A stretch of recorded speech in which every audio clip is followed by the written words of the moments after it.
사랑합니다. 사도 바울은 앞선 본문을 통해서 계속해서 믿음의 사람들은 알아야 할 것이 있다 말씀하셨습니다. 하나님이 우리를 당신의 기업으로 부르신 그 기업의 소망이 무엇인지, 또 하나님의 영광은 어떠한지, 또 하나님이 우리를 향해 베푸실 능력이 얼마나 크신지 너희가 그걸 꼭 알면 좋겠다 우리에게 말씀하셨죠. 그리고 바로 앞선 본문을 통해서 우리를 대신해서 대속제물로 십자가에서 죽으셨던 예수님께서 부활 승천하셔서 하나님 아버지의 보좌 우편에 앉으셨다. 그리고 앉으신 그 자리에서 하시는 일은 우리를 위하여 아버지의 보좌 우편에 앉으신 채로 우리를 위하여 날마다 탄식하며 간구하신다. 그러면 아버지께서는 보좌 우편에 앉아서 기도하시는, 탄식하시는 아들 예수님의 기도를 들으시고 우리의 기도를 들으시고 우리가 기도한 바 이상으로, 기대한 바 이상으로 넘치도록 채우시는 분이시다. 이것이 우리가 기도하는 힘입니다. 오늘도 여기 올라오기 전에 몇 분의 어른들하고 통화를 좀 했습니다. 아무래도 교우들과 함께 기도를 할 텐데 지금 건강의 형편은 어떠신지 이래저래 어른들 몇 분과 통화를 하다 왔어요. 우리 성지익 원사님 또 건강이 조금 어려움이 있으셔서 지금 세브란스 응급실로 가셨습니다. 여러분 또 기도해 주시면 좋겠어요. 이숙작 원사님은 수술 마치시고 재활병원으로 가시려다가 또 퇴원하셔서 대구로 가셨습니다. 여러 어른들의 건강들을 살피면서 우리가 기도를 하는데 우리가 기도할 수 있는 근거는 무엇입니까?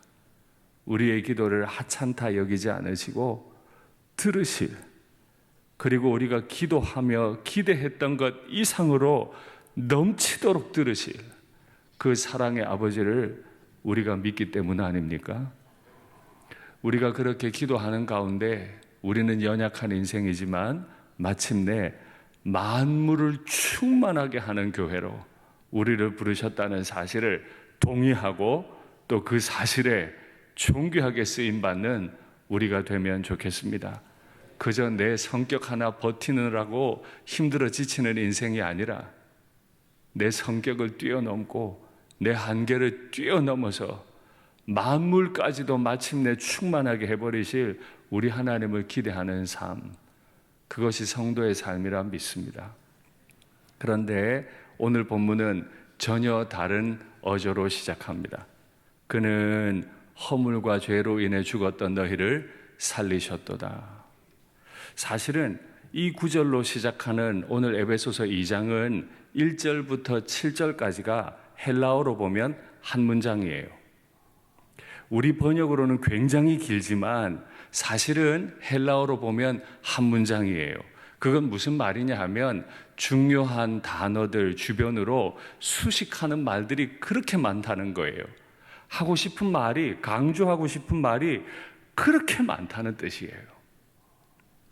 그러면 헬라어로 2장 1절은 어떻게 시작하냐 하면 그리고 너희를, 이 두 단어로 시작합니다. 그리고 너희를. 그 뒤는 다 수식어예요. 1절에 나오는 살리셨도다 라고 하는 이 동사는 5절에 가야 나와요. 한국어로 번역할 때 할 수 없어서 1절에 번역해 뒀지만 사실 헬라어로는 5절에 가야 살리세요. 그 전에는 살아나기 전 형편을 계속 설명하는 거예요. 그러니까 2장의 내용을 이해하실 겁니다. 우리는 하나님 아버지의 엄청난 사랑과 기대 가운데 생활하는 사람이고 지금도 우리를 위해 예수님은 보좌 우편에서 기도해 주고 계시지만 사실 우리는 그럴 감이 아니었어요. 그래서 에베소서 2장은 과거에 첫째, 우리가 어떤 존재였는지를 설명해요. 둘째, 그 어떠한 존재에서부터 어떤 방식으로 나오게 되었는지를 설명해요. 셋째, 2장에서는 그렇게 나온 우리가 앞으로 어떻게 살아가야 하는지를 설명해요. 이 세 가지 어떤 혹은 어떻게가 이 에베소서의 주제인 것처럼 제 눈에는 보입니다. 그런데 첫 구절, 그리고 너희를, 그리고라고 했으면 앞에 나오는 단어와 연결되어 있을 거 아니에요. 1장 마지막 절과 2장 첫 절을 연속해서 한번 읽어볼까요? 교회는 그의 몸이니 만물 안에서 만물을 충만하게 하시는 이에 충만합니다. 교회는 그의 안에서 만물을 충만하게 해버리는 충만합니다. 이해할 수 없는 엄청난 존재인 것처럼 교회를 설명했지만 그리고 너희의 허물과 죄 가운데서 죽어있는 너희를 살리셨도다는 5절에 나오니까 1장 31절과 2장 1절을 가만히 비교해서 읽어보면 정말 양립할 수 없는 이야기잖아요. 만물을 충만하게 해버릴 존재인 교회.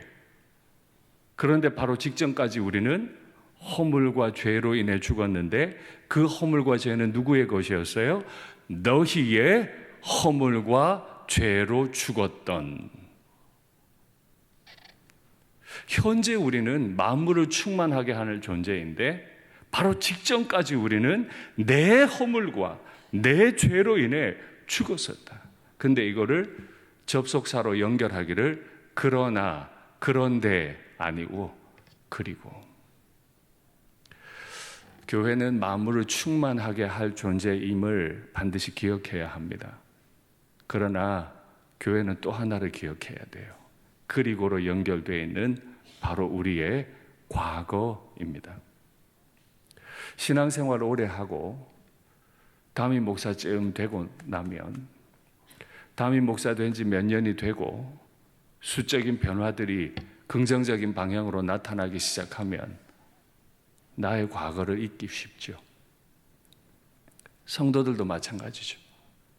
교회 생활 오래 하고 직분의 변화들이 막 일어나기 시작하면 내가 기도한 것 이상으로 자녀들이 잘 되는 것 같고 뭔가 평안하기 시작하면 내 직전 과거를 잊어버리기가 아주 쉬워요. 더구나 교회는 위대한 비전 하나를, 슬로건 하나를 딱 걸어놓고 마치 내가 그걸 이룰 수 있는 사람인 것처럼 얼마든 스스로를 기만하며 착각할 수 있어요. 그런데 바울은 말로 표현할 수 없는 만물을 충만하게 하는 교회라고 해놓자마자 그리고 너희 자신의 허물과 죄로 인해 죽었던 너희, 이 두 가지를 연결해 버렸어요. 그러니 우리는 현재에 속으면 안 돼요. 우리가 과거에 어떤 존재였는지, 어떻게 그 과거로부터 나오게 되었는지, 왜 나와야만 했는지, 어떻게 살아가야 하는지 늘 두려운 마음으로 생각해야만 합니다. 기억하세요. 이 죄는, 이 허물은 세상이 날 그렇게 만든 게 아닙니다. 사도는 분명히 못 박아요. 누구의 허물과 누구의 죄라고요? 나의 허물과 나의 죄라. 우리는 자꾸 세상 탓해요. 예, 세상도 문제 많아요. 그러나 우리가 죽었던 건 우리 자신의 허물과 우리 자신의 죄 때문이라. 그러면 이 심각한 단어, 허물이라는 단어의 뜻은 무엇입니까? 이 허물이라는 단어는 파생어입니다. 하나의 접두사와 또 하나의 명사가 붙어서 이룬 말인데 이 뜻은 fall away, 옆으로 떨어져 버리다, 옆으로 미끄러지다 하는 뜻입니다. 아무리 앞을 보고 앞으로 향한다고 걸음을 내딛어도 자꾸 엉뚱한 데로 가는 거예요. 입으로는 제주도 간다 그래요. 근데 비행기는 부산 가는 비행기 탔어. 입으로는 하나님을 말하고 입으로는 교회를 말해요. 그런데 사실 내가 타고 있는 비행기는 하나님이 아니고 세상 비행기, 내가 좋아하는 비행기야. 그래서 하나님을 아무리 말해도 하나님의 통치는 나타나지 않아. 인간의 목소리는 높아지는데 하나님의 은혜의 통치가 나타나질 않아요. 그건 비단 우리의 과거만 아니고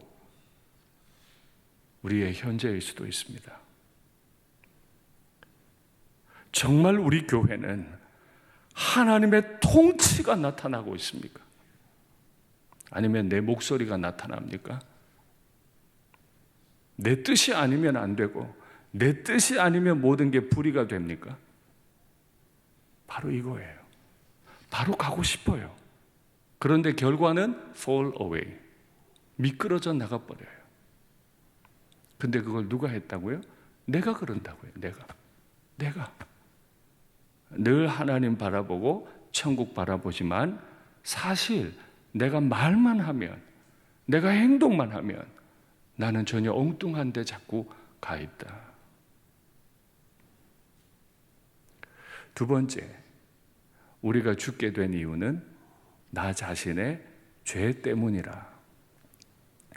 이 죄라고 하는 단어는 아주 유명한 단어인데요. 표적을 맞추지 못하고 표적에서 빗나간다는 뜻입니다. 사실 여러분, 표적을 맞춘다는 건 굉장히 어려운 일이죠. 요즘도 어렵지만 당시 전쟁터에서 막 뛰어다니는 사람을 쏘거나 또 나를 향해 활을 쏘는데 그걸 피해가면서 남들에게 활을 쏜다는 건 너무너무 어려운 일 아닙니까? 그래도 국가대표로서 활을 쏜다고 가정을 하고 한번 생각을 해보겠습니다. 우리나라가 양궁 실력으로는 세계 최고 아닙니까? 제가 이 설교를 준비하면서 도대체 양궁 선수, 궁사로부터 표적지까지 거리가 얼마인지, 표적지의 크기가 얼마인지 조사를 해봤어요. 조사라고 하면 너무 거창하고 알아봤어요. 궁사로부터 표적지까지의 거리는 70m입니다. 엄청나죠? 표적지의 크기가 얼마냐 하면 정사각형인데 122cm입니다. 제법 크다, 그죠? 그런데 여러분 70m 떨어져 있어요. 표적지 전체가 1m 22cm예요. 그러면 가운데 10점을 맞추려면 그 10점 표적은 얼마일까요? 12.2cm. 12.2cm. 70m 뒤에서 활을 쏴서 요 안에 딱 들어가야 10점인 거예요. 그런데 10점도 두 칸이 있잖아요. X10이라 그러죠. 한가운데 그건 그거의 딱 반, 6.1cm. 세상에, 제 성경책 두께를 재봤더니 4cm예요. 6cm면 이것보다 더 두꺼워, 요만큼 두꺼운 거예요. 70m 밖에서 활을 쏴서 요만한 표적 안에 들어가야 만점 10점이에요. 활이 날아가는 속도가 200km예요. 시속 200km. 엄청나죠?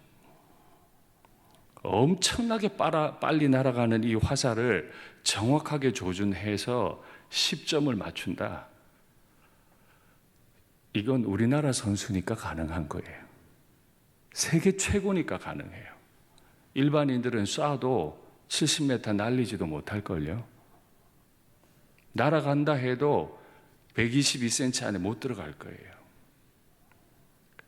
문제는 뭐죠? 그 표적지가 하나님이라는 거예요. 피조물로서는 도저히 이해할 수 없고 피조물로서는 도저히 알 수 없는 지극히 높으시고 거룩하신 하나님이 우리의 표적지인데 어떻게 명중할 자신 있으세요? 있으세요? 저는 없겠더라고. 그런데 여기서 설교를 해요. 그런데 만물을 충만하게 하는 교회라고 스스로 막 자부심을 느끼고 있어요. 표적지 쏘라고 하면 못 쏘면서. 그래서 우리는 또다시 허물과 죄로 죽었던 우리의 과거를 기억해야 합니다. 성도는 우리가 어떤 사람이었는지 나의 과거를 잊지 않고 기억하는 거예요.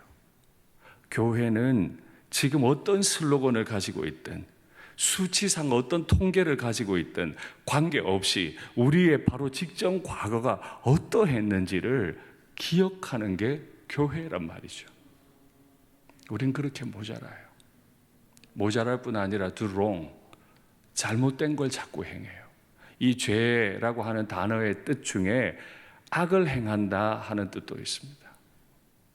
아무리 가운데를 정확하게 표적을 맞추고 싶어도 그 상대 표적지가 하나님이니까 거기에 도무지 도달할 수가 없고, 아무리 선을 행하고 싶어도 그 비교 대상이 하나님이니까 늘 모자라요. 그게 우리라. 그런데 우리가 나의 죄, 나의 허물로 죽었다. 여러분 인정하세요? 죽었다는 걸? 정말 인정하세요? 우리 육체가 죽는 걸 보면 알잖아요. 우리 육체가 죽는 걸 보면 우리 영혼도 죽는다는 걸 유추할 수 있잖아요. 며칠 전에 저희 딸아이들과 밤늦게 산책을 나간 적이 있습니다. 딸아이들은 늦은 밤 시간에 아마 못 본 것 같은데 제가 먼저 본 것 같아요. 바닥에 보니까 뭔가 하얗고 예쁜 게 좌우 대칭을 이루어서 딱 있더라고요. 그래서 저게 무슨 손뭉치인가 하고 가만히 봤더니 로드킬 당한 비둘기였더라고요. 차 타이어에 아마 그대로 밟힌 것 같아요. 그래서 날개를 쫙 펼친 채로 죽었어요. 제가 너무 놀래가지고 얘들아 이것 봐. 아이들이 뭔지도 모르고 봤다가 난리를 하고 막 소리를 지르고, 좌우 대칭이 하얀색이 되게 예뻤는데 왜 그 밤에 난리하고 소리를 질렀을까요? 죽어서.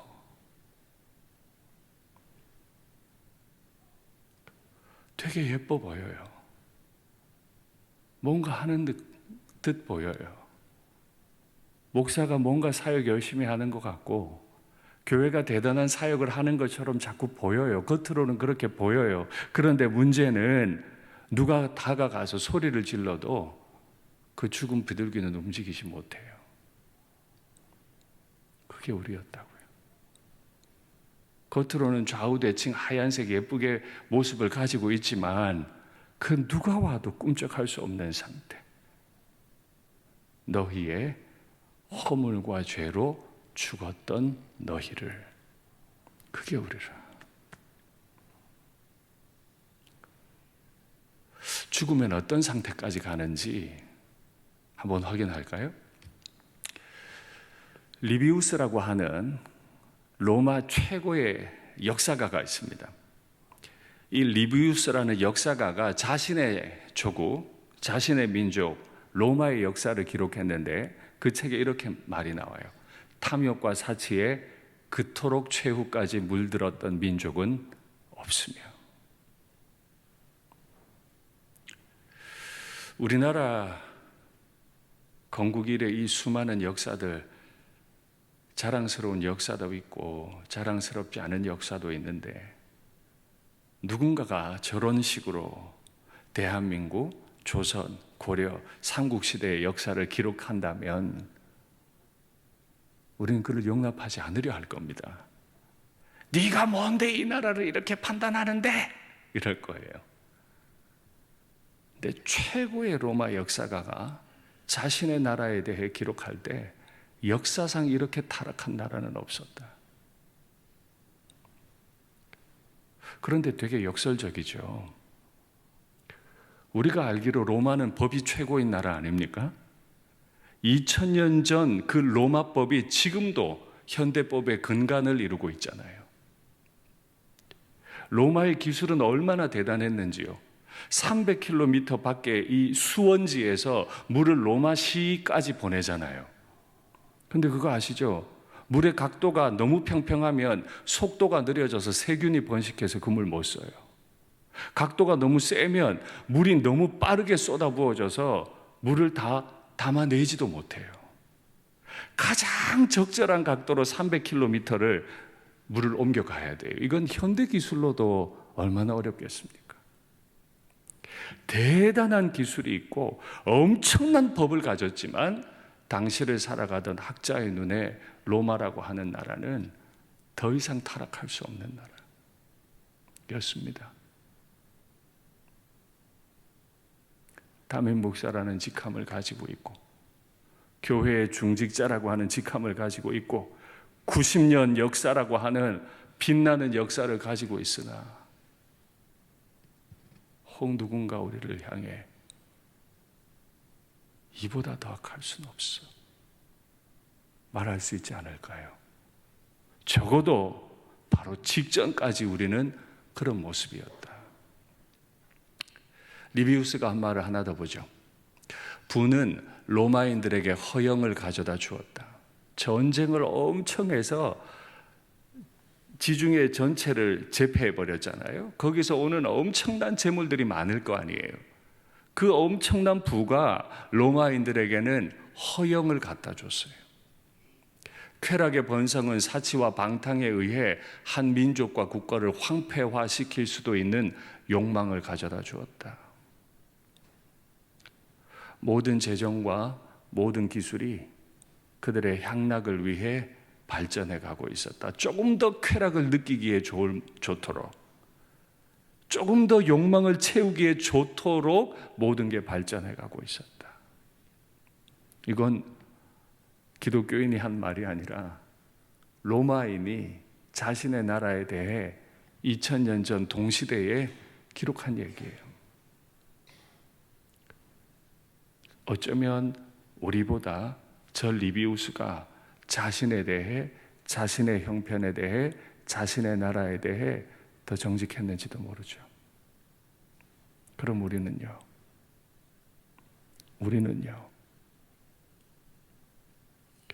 2000년 전 로마보다 지금이 더 타락했다고 생각하지 않으세요?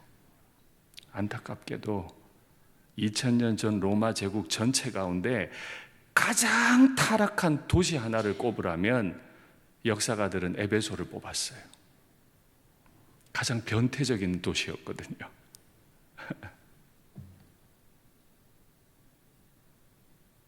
우리는 지금 에베소서를 공부해요. 이렇게 타락한 나라의 가장 변태적인 도시가 에베소인데 그 에베소에서 살던 사람들이 만물을 충만하게 하는 교회로 부름받았대. 이게 지금 선뜻 손에 안 잡히는 얘기예요. 손에 안 잡히는 부르심이기 때문에 우리는 꼭 기억해야 돼요. 우리의 과거를. 자칫 큰일 납니다. 이렇게 허물과 죄로 인해 죽어 있었을 때 우리에게 나타났던 형편은 뭐냐면 그 시대를 따랐다는 겁니다. 우리가 그렇게 못난 모습으로 있을 때 우리가 세 가지를 따랐습니다. 첫째, 먼저 따랐던 건 그 세상의, 그 시대의 풍조를 따랐다. 굉장히 추상적인 단어입니다. 그죠? 풍조를 따랐다. 풍조는 우리 눈에 선뜻 보이는 게 아니에요. 마치 공기와 같아서 그 속에 자연스럽게 우리는 들어가 있고 공기를 호흡하듯 풍조를 먹고 마셔요. 풍조가 전해주는 옷의 스타일을 우리는 추구해요. 헤어스타일도 추구해요. 돈을 쓰는 방식도 추구해요. 모든 게 풍조죠. 허물과 죄로 인해 죽어 있다 보니까 우리는 거룩하신 분을 따르기보다 이 세상 풍조를 따라요. 예전에도 말씀드렸지만 이 세상 에베소 누가 만들었다고요? 에베소인들이 만들었죠. 에베소인들이 자신의 타락하는 욕망을 따라 지은 도시가 에베소. 그걸 지어놓고 그 안에 살다 보니까 점점 더 에베소를 닮아가고 더 에베소스럽게 만들어버린 사람들이 에베소인. 그 속에서 악화일로를 걷고 있는 게 바로 직전 우리의 모습이었다. 그러면 풍조를 따르면 인생이 어떻게 되는지 말씀 확인할까요? 이는 우리가 이제부터 어린아이가 되지 아니하여, 이제부터 되지 아니하여라는 말을 보면 풍조를 따르면 어린아이와 같다는 거예요. 사람의 속임수와 간사한 유혹에 빠져 온갖 교훈의 풍조에 밀려 요동하지 않게 하려 함이라. 풍조에 빠지면 생각이 어린아이 같아요. 자기 딴엔 되게 멋있게 생각한 것 같은데 입 밖으로 말이 나올 때 보면 되게 어린아이 같아. 어른답지를 않아. 맨날 떠밀려 다니며 요동해요. 생각이 닻을 내리고 평안하게 하나님 앞에 거하지를 못하고 더 큰 욕망을 찾아 헤매느라고 늘 밀려 다녀요. 그게 풍조를 따른 결과라. 그런 가정에 재물을 줘도, 그런 가정에 자녀들이 훌륭한 대학에 들어가는 그런 형통함이 있어도 닻이 없으니까, 그 인생의 닻을 탁 내려놓지를 못하니까 또 다른 풍조가 불면 거기에 만족을 못하고 또 막 흔들려요. 그러니 더 변태적인 에베소를 또 찾아내고 만들려 해요.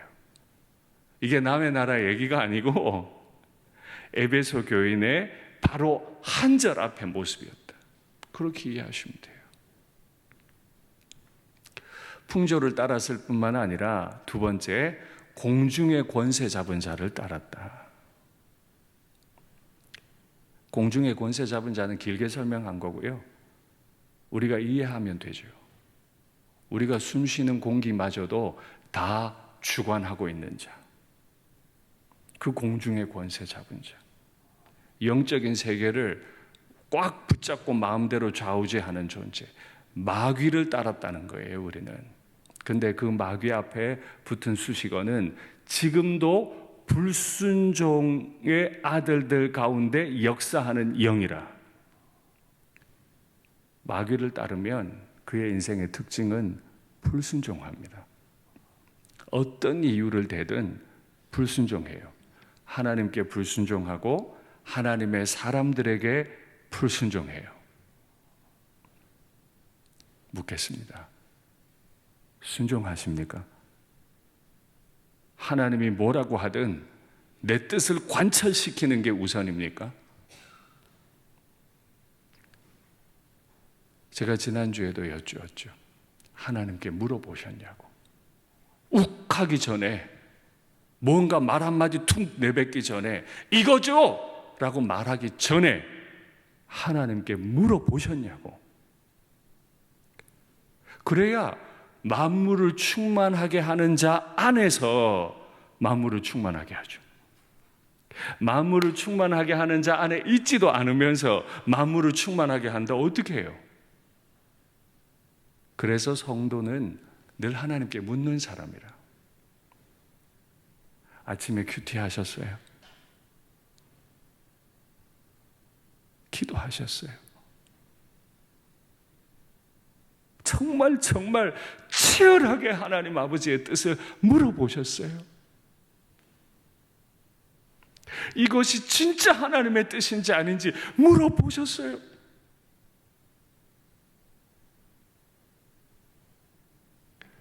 묻지 않았다는 거예요. 그래서 불순종의 아들들 가운데 역사하고 있는 그 영을 따라 우리도 불순종했던 존재다. 그런데 더 무서운 하나를 따라요. 우리의 육체의 욕심을 따라. 뭘 따랐다고요? 내 자신의 육체의 욕심을 따랐다. 저는 문학 비평을 공부한 사람이어서 이런 글의 흐름들이 그냥 보이질 않아요. 허물과 죄로 죽어버리니까 나타났던 세 가지 무언가를 따랐는데 처음에 뭘 따랐다고요? 되게 추상적인 단어, 풍조를 따랐어요. 두 번째는요, 추상적이긴 한데 실제로 있는 거, 마귀를 따랐어요. 셋째는요, 구체적이면서 바로 내가 알 수 있는 나 자신. 큰 데서부터 시작해서 바로 너, 지금 이렇게 말하는 거죠. 나한테 책임 없어 보이는 풍조를 따랐다고 말하다가 갑자기 바로 너를 따랐다고 이렇게 말하는 거예요. 칼날에 베이는 것 같았어요. 풍조가 악해요. 마귀가 악해요. 나는 그렇지 않으려고 하는데 세상이 악해서, 나는 그렇지 않으려고 하는데 마귀가 날 유혹해서 이렇게 자꾸 변명하고 싶은데 바울은 변명도 못하게 해요. 바로 네 욕심을 네가 따른 거야.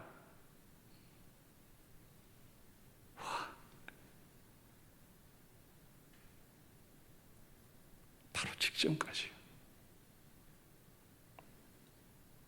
동의하실 수 있으세요? 근데 제가 두려운 건 예수 믿기 전에 이 살덩어리와 예수 믿고 난 이후에 살덩어리 같잖아요. 신학하기 전에 이 살덩어리와 신학한 이후의 살덩어리가 같고, 부목사 때의 살덩어리와 담임 목사가 된 이후의 살덩어리가 달라지지 않았다는 거예요. 그러면 무슨 말이에요? 그 육체의 욕심은 지금도 있다.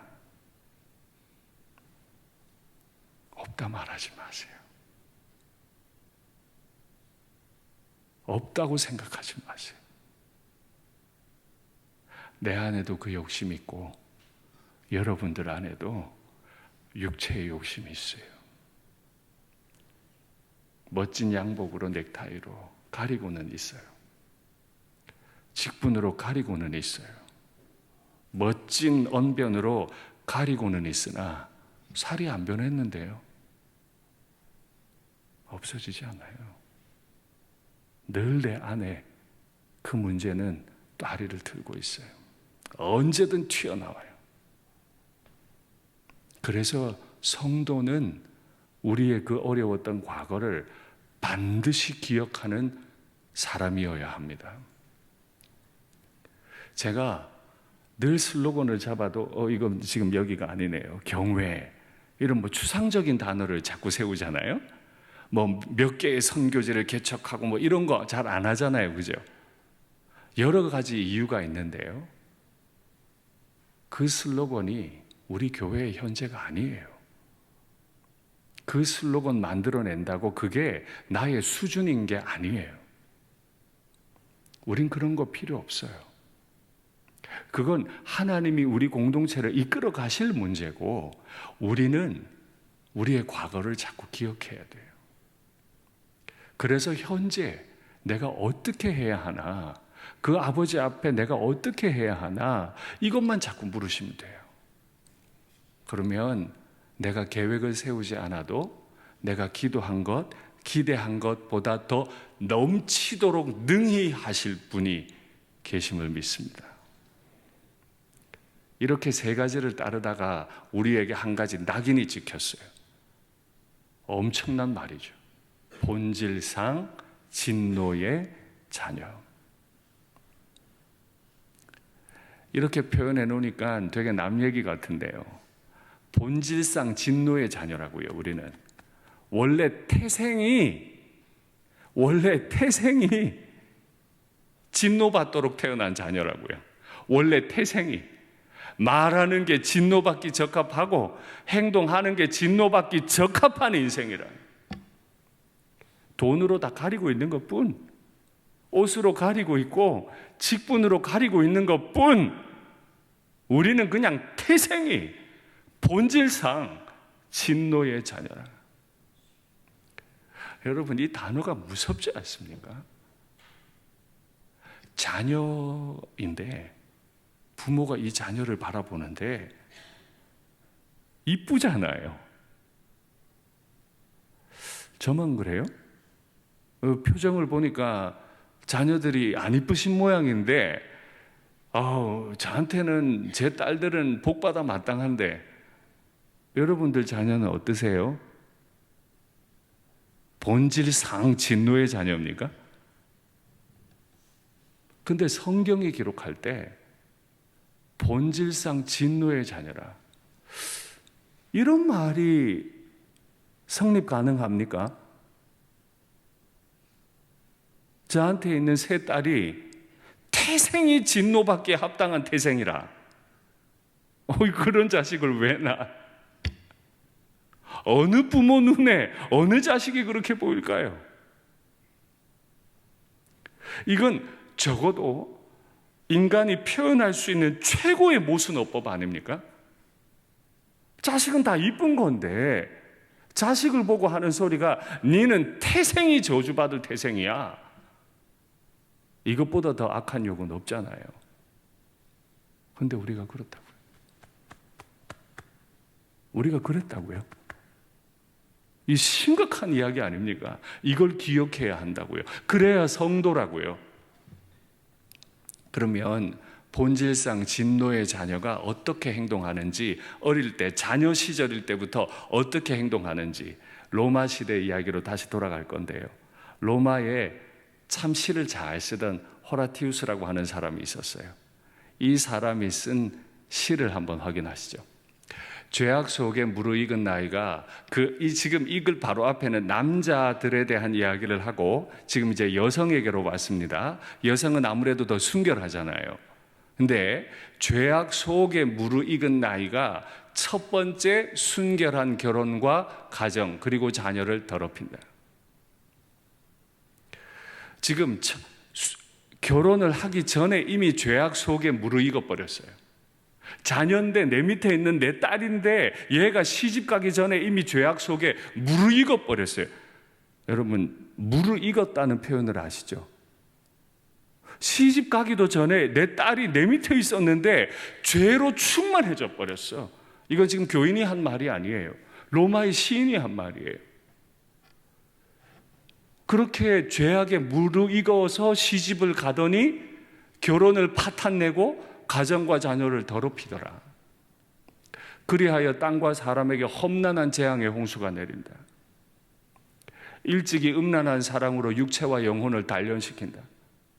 거룩으로 영혼을 단련시켜야 될 순결하게 짝이 없는 내 딸이 어느 사이에 음란한 사랑으로 육체와 영혼을 다 단련시켜 버렸어. 어릴 때부터 쾌락을, 육체의 쾌락으로 몸이 무장돼 버렸어. 그러고 나면 이제 결혼했습니다. 남편이 술에 절어 있는 동안 남편에게서 쾌락을 다 체험받지 못하니까 사랑스러웠던 내 딸이 갑자기 남편이 잠들어 있는 사이에 젊은 남자를 찾아 나선다. 어두운 방 안에서 남편 몰래 기꺼이 몸을 바친다.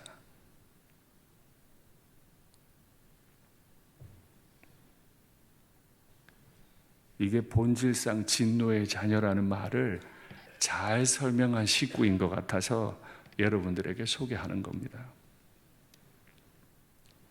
내 밑에 있을 때 다 이뻐 보이죠. 그러나 사실은 그 딸이 음란한 사랑으로 온몸이 벌겋게 달아 있어요. 남편이 있는데도 남편이 잠든 사이에 더 큰 쾌락을 찾아서 기꺼이 자기의 몸을 바친다. 강단에서 말하기가 굉장히 거북한 표현이지만 이게 사실이에요. 그게 우리라. 이게 본질상 진노의 자녀였다. 맞아요. 어릴 때부터 쾌락을 따르다 보니 자라서는 더 큰 쾌락을 추구해요. 그거 아니면 안 돼. 늘 목이 말라요. 죄에 헐떡거려요. 담임 목사가 된 저는 죄에 헐떡거림이 없을까요?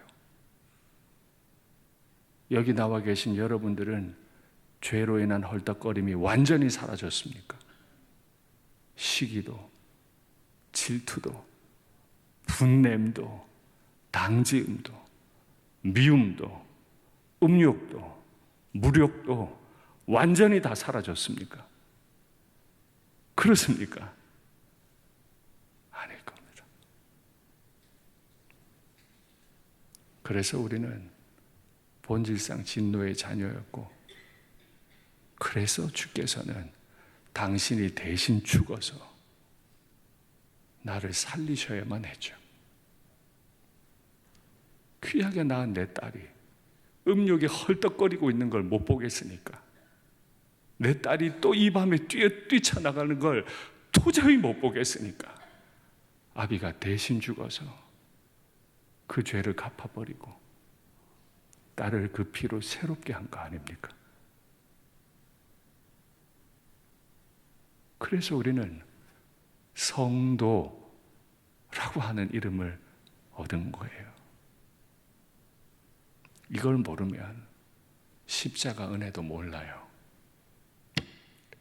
이걸 모르면 주님 앞에 겸손하지도 못해요. 나는 괜찮은 사람이거든요. 1장 31절과 2장 1절의 그 엄청난 차이의 크기,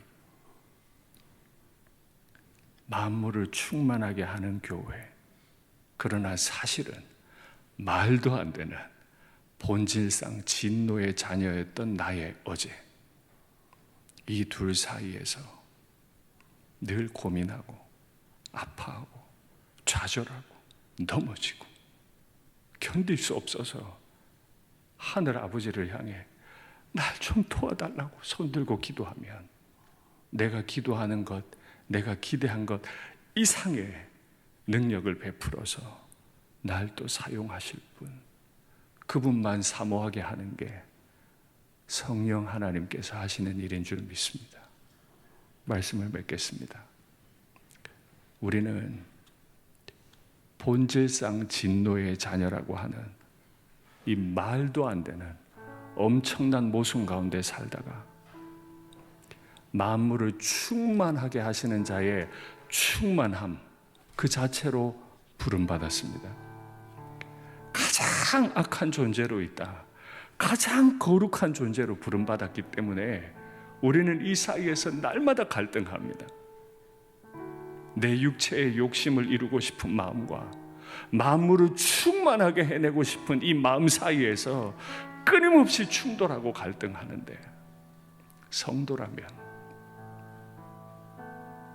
한두 구절의 캐치프레이즈가 아니라 집요하게도 나를 무너뜨렸던 나의 과거를 끊임없이 기억하고 이 과거에서 날 건지시기 위해 아들을 십자가에 피 흘리게 하신 하나님 아버지 앞에 전적으로 자신을 의탁하는 사람인 줄 믿습니다.